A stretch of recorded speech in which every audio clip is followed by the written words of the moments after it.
في كثير من دول العالم شاهدنا النهضة الاقتصادية، واللي بدورها تغير مكانة هذه الدولة على مستوى عالمي، تضعها بالعادة بين الأمم المتقدمة. أهم هذه الأمثلة هي دولة سنغافورة، اللي انتقلت من بلد متأخر وفقير إلى دولة تعتبر اليوم في أهم المراكز المالية على مستوى العالم.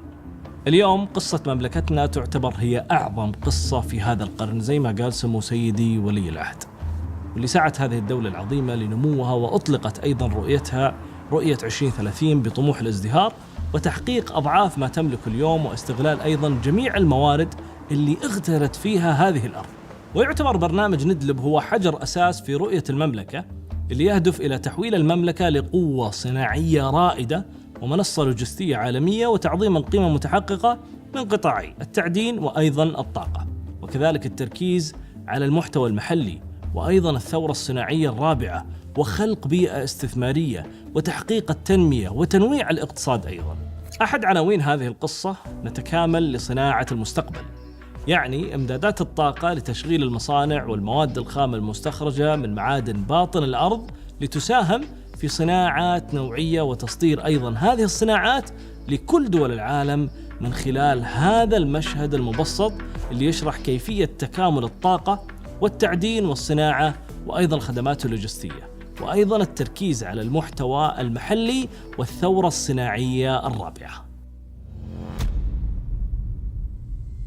قطاع الطاقة من أهم القطاعات في المملكة العربية السعودية، بداية من بئر الخير، البئر السابع، وامتدادا لرؤية المملكة باستكمال ريادتها في هذا القطاع من خلال زيادة مساهمة مصادر الطاقة المتجددة في مزيج الطاقة، وزيادة الطاقة الإنتاجية والتوزيعية للغاز، وأيضا رفع تنافسية قطاع الطاقة.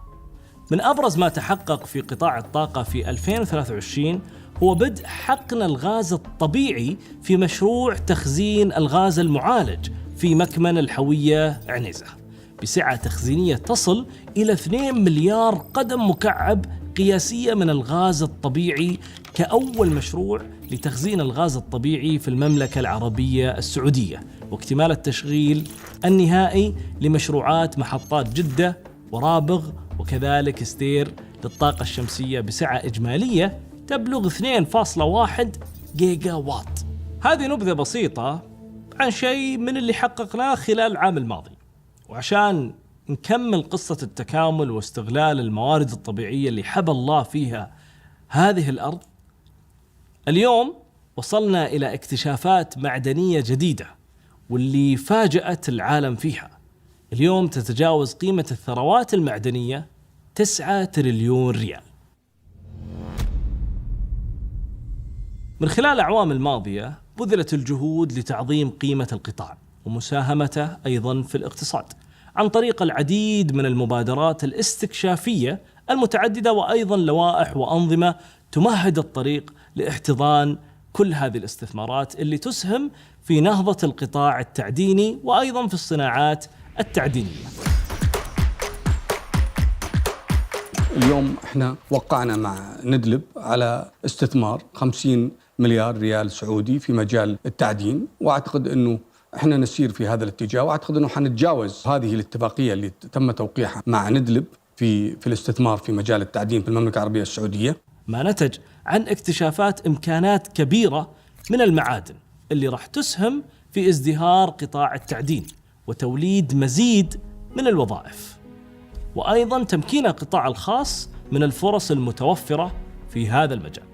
واحد من هذه المنجزات في قطاع التعدين في 2023 هو استكمال أعمال البرنامج العام للمسح الجيولوجي بنسبة تصل إلى 30% من مساحة الدرع العربي. المملكة غنية بالمعادن مثل الفوسفات، الألمنيوم، وأيضا الذهب، وكذلك الحديد والنحاس وغيرها الكثير، وأصبحت أيضا غنية بالمعلومات اللي تساعد جميع المستثمرين المحليين وأيضا العالميين في استخراج هذه المعادن. منجم الدويحي هو منجم ذهب يقع في محافظة الخرمة، هو منجم تابع لشركة معادن. بدأ بناء المنجم في سنة 2014 ميلادي، وبدأ الإنتاج التجاري في سنة 2016 ميلادي. يصل إنتاج منجم الدويحي إلى 180 ألف أونصة سنوياً.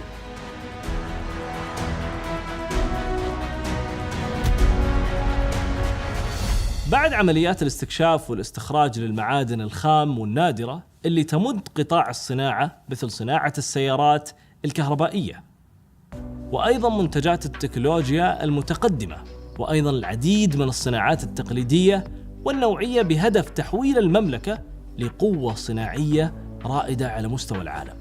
شفنا نقلة كبيرة في قطاع الصناعة واللي أبرزها افتتاح أول مصنع سيارات كهربائية لشركة لوسيد، وقريبا بإذن الله بنسمع عن افتتاح مصنع سير وهي علامة سعودية موجودة عندنا في السعودية، وكذلك مصنع هونداي راح تنتج بحول الله أكثر من 300 ألف سيارة سنويا. الصناعة هي من مكونات الناتج الوطني الاقتصادي بشكل كبير. الصناعة تخلق وظائف حقيقية فيها استدامة في الاقتصاد، فيها قدرة على التنافس، فيها قدرة على التصدير أو كل الأجزاء المكونة لحياة الناس.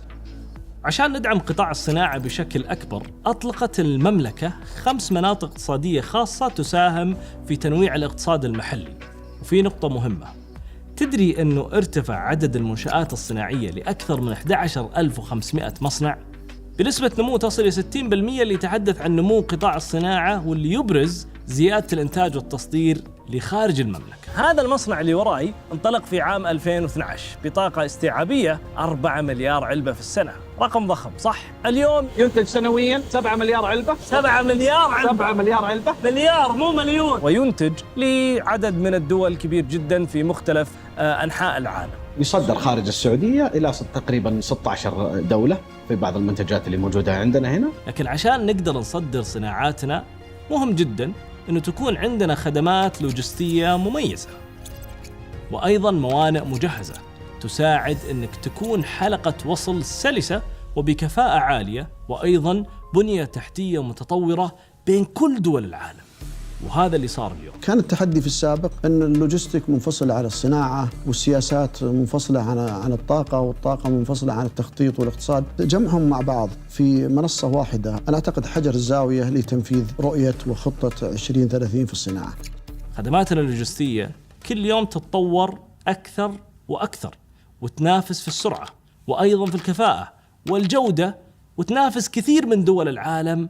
وإلى الآن والعمل على التطوير وتحسين الربط المحلي والإقليمي والدولي مستمر لم يتوقف، والأهداف تتزايد وسقف الطموحات يعلى. اللوجستيك هو عصب الشريان الاقتصادي العالمي. اليوم ما في صناعة بدون لوجستيك، كل شيء حولك ترى مر مراحل لوجستية كثير إلى ما وصل هنا. منظومة النقل وخدماتها اللوجستية لها دور رئيسي في الاقتصاد الوطني وتمكين باقي القطاعات. في 2023 كانت قصة نجاح مبهرة. أول مرة في تاريخ المملكة يشكل الناتج المحلي غير النفطي 50% من الناتج المحلي الإجمالي. ارتفع إجمالي الصادرات غير النفطية ل 459 مليار ريال، وزاد عدد الوظائف في قطاعات البرنامج بأكثر من 269 ألف وظيفة. ولا زالت الإنجازات مستمرة والطموحات تكبر وتزداد، ومبادرات ندلب أثرها ممتد وتأخذنا لآفاق متجددة.